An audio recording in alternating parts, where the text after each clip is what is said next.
Let's start by talking about Zohran Mamdani. The election is coming up. It's just, what, a couple of weeks away, if even that.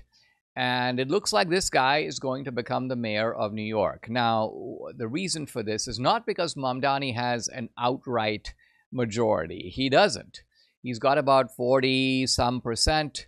And then Andrew Cuomo has like 29% or 30%, thereabouts.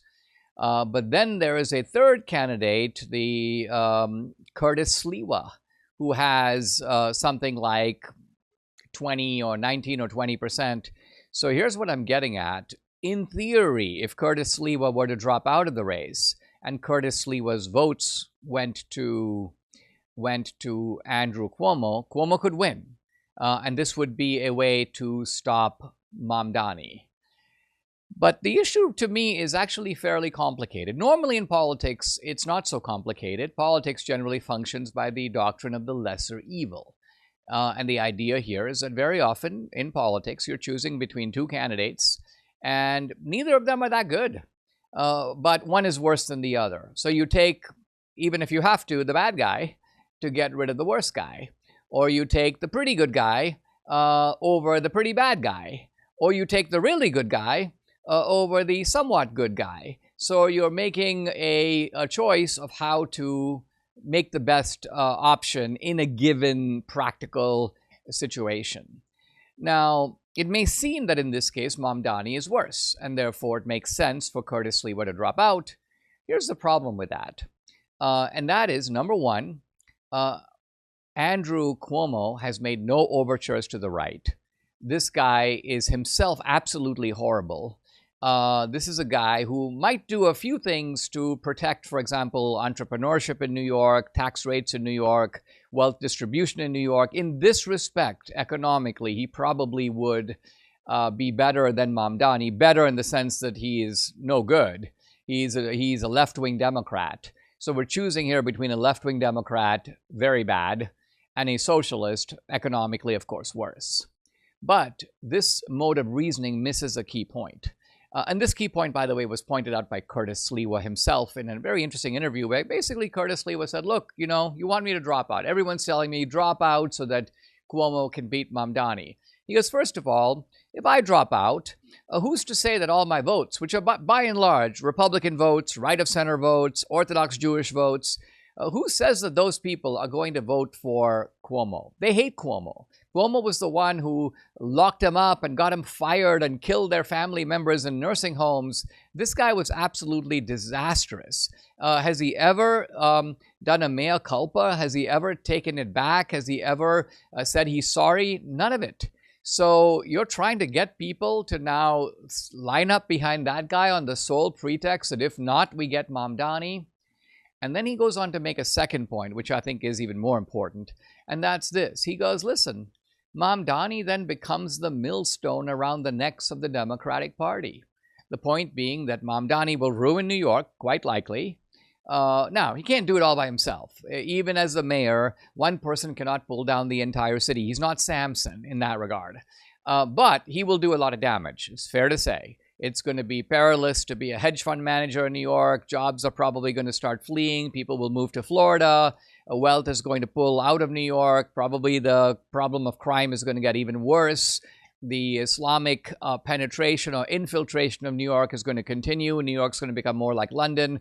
All of this, I am sorry to say, is going to happen. It is the predictable result of what? Well, it's a predictable result of a lot of New Yorkers voting for this guy. I mean, New York has evidently not learned its lesson, right? You had 9/11, admittedly a quarter century ago, but one would have thought that that would be unforgettable. If you listen to the rhetoric after 9/11, we will never forget. Well, alas, many people in the Big Apple have forgotten. Of course, the Big Apple has brought in a lot of other people, many of them foreign-born. They were not here at the time of 9/11. They don't care about 9/11. Some of them probably cheered when 9/11 happened. And guess what? These are now Mamdani voters. They're in New York. They're enthusiastic about somebody like Mamdani coming to power. So this is going to be New York's loss. But maybe it will also be the country's gain because Democrats are now going to have to either disavow Mamdani, he'll become a serious figure within the Democratic Party, and that carries its own risk. They push away the progressive left that's very pro-Mamdani, or the Democratic Party moves toward Mamdani, and in that case, it becomes essentially unviable as a national political party. Very difficult for them to win the midterms on a Mamdani agenda. This is not an agenda that travels very far outside of New York. Maybe it'll work in New York, maybe it'll work in San Francisco, one or two other blue cities, but probably not any place else. Probably not even in a blue state. Not even in Illinois, not even in Connecticut, not even in Maine or New Hampshire, maybe not even in Colorado, maybe not even in California. Mamdani is what Debbie, my wife, I think very wittily calls an Islamic human victory arch. And what she's referring to is the Islamic practice of building victory arches. When the Muslims conquered Constantinople, now called Istanbul, they essentially, Muhammad the Conqueror rode his horse into the Hagia Sophia, and they converted this great ancient Byzantine church into a mosque. When the Muslims conquered Jerusalem, they went to the holiest site in Judaism and Christianity, namely the site of the temple, the Solomonic temple, and they put the Dome of the Rock, and now the Al-Aqsa Mosque adjoining that. So that's a Islamic victory arch. Well, Mamdani is a kind of walking Islamic victory arch, and he is calling on the people of New York to enshrine him to kind of preside over the city in much the same manner. The thing about Mamdani is that he combines the two worst things that we're dealing with in the world, the cultural left and the socialism of the cultural left on the one side, and the Islamic radicalism on the other. He represents both. He brings the two wings together. In a sense, you could say that he is a kind of hybrid of AOC, i.e. socialist, with Ilhan Omar, i.e. radical Muslim. This is the red-green alliance that many people talk about. Normally, we talk about two different kinds of people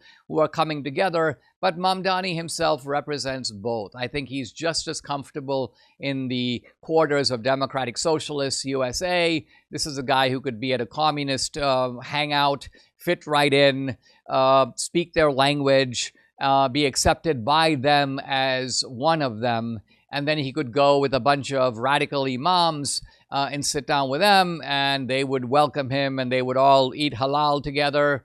Remember Mamdani kind of eating rice with his hands, and this guy will be at home in that environment as well. So in some ways, I think he represents what the left has in store for America, and for this reason, the story of Mamdani is bigger than the story of just New York. When I first came to America around 1980, I had $500 in my pocket. That's it. Now, if I'd been really frugal and not spent a penny of that money, what do you think it would be worth now? What could it actually buy now compared to what it could buy in 1980? Well, the answer, less than $130. Now, why is that?